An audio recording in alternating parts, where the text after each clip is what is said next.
Hey, quick question. What if I told you that the way you throw your food scraps into a compost pile could be the reason your garden either thrives or struggles? Seriously, it's that powerful. Most people just toss banana peels, coffee grounds, and yard clippings into a pile, cross their fingers, and hope something magical happens. But here's the truth. Composting is not about luck, it's about balance. And the secret to balance? Layers. Now, I'm not talking about complicated science experiments or buying expensive equipment. I'm talking about learning how to stack what you already have in the right way. When you do this, you're not just making a pile of rotting stuff. You're building a powerhouse of nutrients that will break down faster, cleaner, and richer than ever before. Imagine a pile that turns waste into black, crumbly soil your plants can't get enough of. That's the goal. So why do layers even matter? Let me break it down. Composting is basically a party for microbes. These tiny guys, bacteria, fungi, and even worms, are the real workers behind the scenes. They take your food scraps and garden waste and transform them into something new. But microbes are picky. They don't just want any old mess thrown together. They need the right mix of food, air, and moisture to do their best work. And if you don't give them that, they slow down or stop working altogether. That's when you end up with a smelly, soggy mess that no plant wants. Here's where layering comes in. Each layer is like a carefully chosen dish at an all-you-can-eat buffet. You put down a little greens, then a little browns, and repeat. Greens are the nitrogen-rich stuff. Fruit peels, veggie scraps, coffee grounds, things that feed the microbes energy. Browns are the carbon-rich stuff. Dried leaves, cardboard, paper, straw, that give structure and balance. When you alternate them in layers, you're basically giving your microbes a full-course meal with perfect portions. They eat faster, they break things down quicker, and the end result is compost that's bursting with nutrients. And here's the cool part. When compost is layered right, it naturally heats up. That heat is a sign your pile is alive and thriving. Inside, temperatures can climb so high it's almost like a natural oven, and that heat kills off weed seeds and harmful bacteria. At the same time, it speeds up the breakdown process. Instead of waiting a year or more, you could have usable compost in just a few months. That means faster, fresher nutrients for your garden and less waste rotting in landfills. Think about it. You're not just recycling scraps, you're turning waste into power. You're creating the kind of soil that holds water better, feeds plants longer, and boosts your harvest. And the best part? Anyone can do it. Whether you have a giant backyard pile or just a small bin on your balcony, the principle is the same. Layers unlock the magic. So stick with me, because in the next parts I'm going to show you exactly what to put in, how to layer it step by step, and the little hacks that make your compost not just good but great.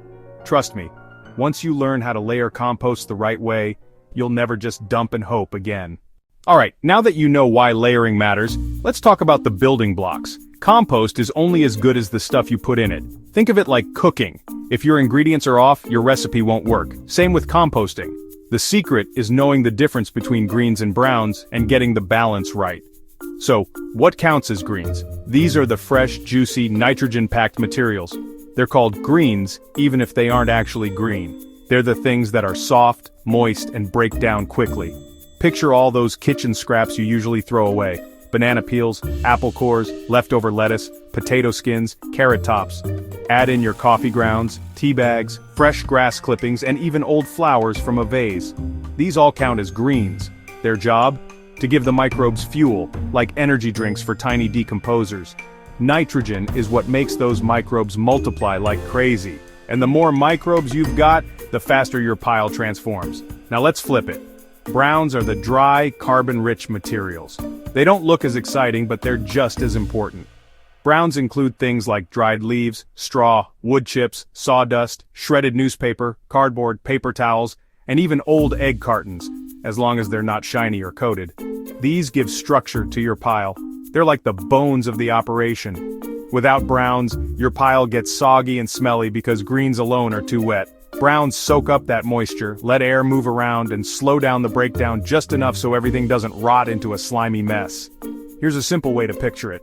Greens are like the fuel, browns are like the framework. Without fuel, nothing happens. Without framework, everything collapses. But when you put them together, boom, magic. Now not everything belongs in compost. This is where people mess up. You want to avoid meat, dairy, oily foods, and cooked leftovers. Those things don't break down well, attract pests, and can make your pile stink. Skip pet waste too, it can carry harmful bacteria. And don't toss in glossy paper, plastic, or synthetic materials. Compost is about going back to nature, so keep it natural. Here's a tip to make things easier. Start collecting both greens and browns at the same time. Most people have no problem collecting greens because kitchen scraps are constant, but browns can be trickier, unless you plan ahead. Keep a bag of dried leaves, shredded cardboard, or even paper towels nearby. That way, every time you dump your kitchen scraps, you've got browns ready to cover them. Think of it like always having bread to go with your peanut butter. One without the other just doesn't work. And don't stress if you don't get the mix perfect right away. Composting is forgiving. If it smells funky, you've got too many greens. If it looks dry and nothing's happening, add more greens. You'll get the hang of it quickly. So remember, greens are the energy, browns are the balance. Together, they create the perfect environment for microbes to thrive. And once you know what goes in and what doesn't, you're ready to start layering. Now we're at the fun part, actually building your compost pile. This is where everything comes together. You've got your greens, you've got your browns. Now it's time to layer them in a way that creates the perfect environment for microbes to thrive and break everything down fast. Think of it like cooking a lasagna. You don't just throw pasta, sauce, and cheese into a pot and hope for the best. You layer it carefully, and that's what makes it delicious. Compost works the same way. Every layer has a purpose, and when you stack them right, you end up with rich, crumbly compost that's full of nutrients. Step 1. Start with a solid base. This is like laying down the foundation of a house. You don't want your compost pile sitting flat on the ground without airflow. Use chunky browns at the bottom, sticks, twigs, or coarse straw. This creates little air pockets that let oxygen flow up into the pile. Remember, microbes need to breathe. Without air, your pile goes anaerobic, which is just a fancy way of saying it turns into a stinky, slimy swamp. Step 2. Add a layer of greens. Toss in your kitchen scraps, banana peels, carrot tops, coffee grounds, whatever you've got. Keep this layer about 3 to 4 inches thick. Don't dump everything in a huge heap. Thin layers break down better and faster. Step 3. Cover those greens with a layer of browns. Shredded cardboard, dried leaves, or paper, again 3 to 4 inches. This does 2 important things. It hides the food so you don't attract pests or fruit flies, and it balances the moisture from the greens. Think of it like putting a lid on a pot. It keeps everything neat and under control. Now you just keep repeating, greens, browns, like stacking lasagna noodles and sauce. Aim for a rough ratio of 3 parts browns to 1 part greens. Don't worry about being exact, but that ratio is the sweet spot. Too many greens and your pile will smell. Too many browns and nothing will happen. With practice, you'll start eyeballing it like a pro. Here's a tip. Sprinkle a little water on each layer as you build. Your compost should be damp, like a wrung-out sponge. If it's too dry, it won't break down.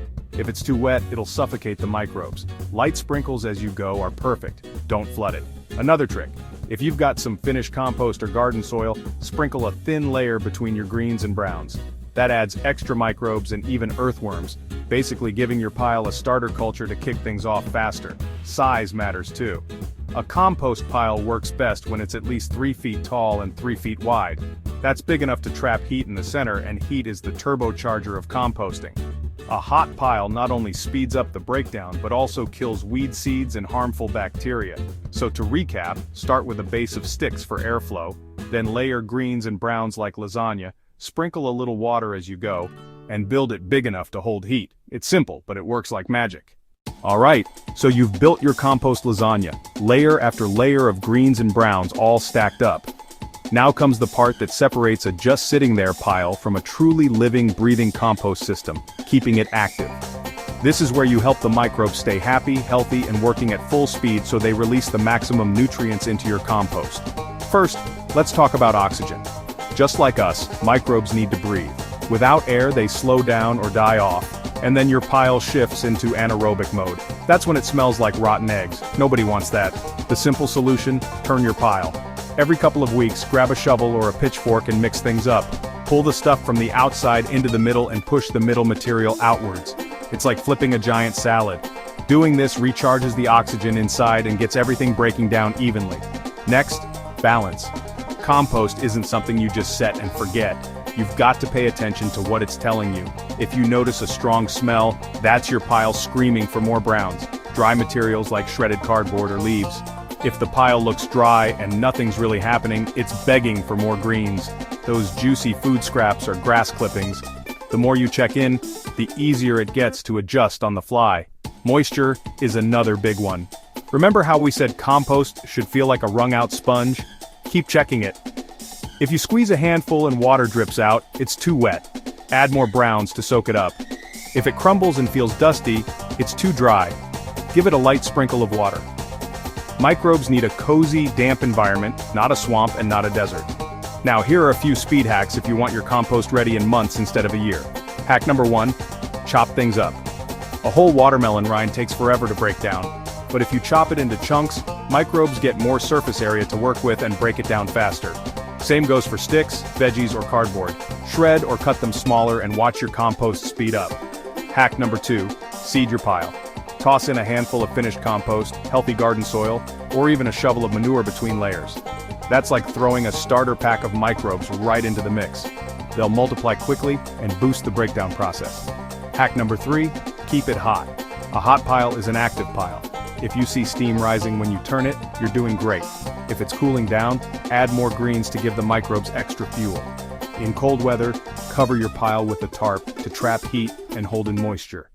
In hot, dry climates, that tarp will also keep it from drying out too fast. Here's the payoff. When you manage your pile like this, you don't just end up with compost, you end up with nutrient-rich compost that acts like a slow-release fertilizer. Instead of dumping everything into your soil at once, it feeds your plants steadily for months. That's what makes layered composting so powerful. You're not only recycling waste, you're creating a steady food supply for your garden. So don't just stack and walk away, turn it, balance it, keep it moist, and use a few hacks to speed it up. Do this, and you'll be harvesting black gold in no time. Compost that makes your plants grow bigger, stronger, and healthier than ever.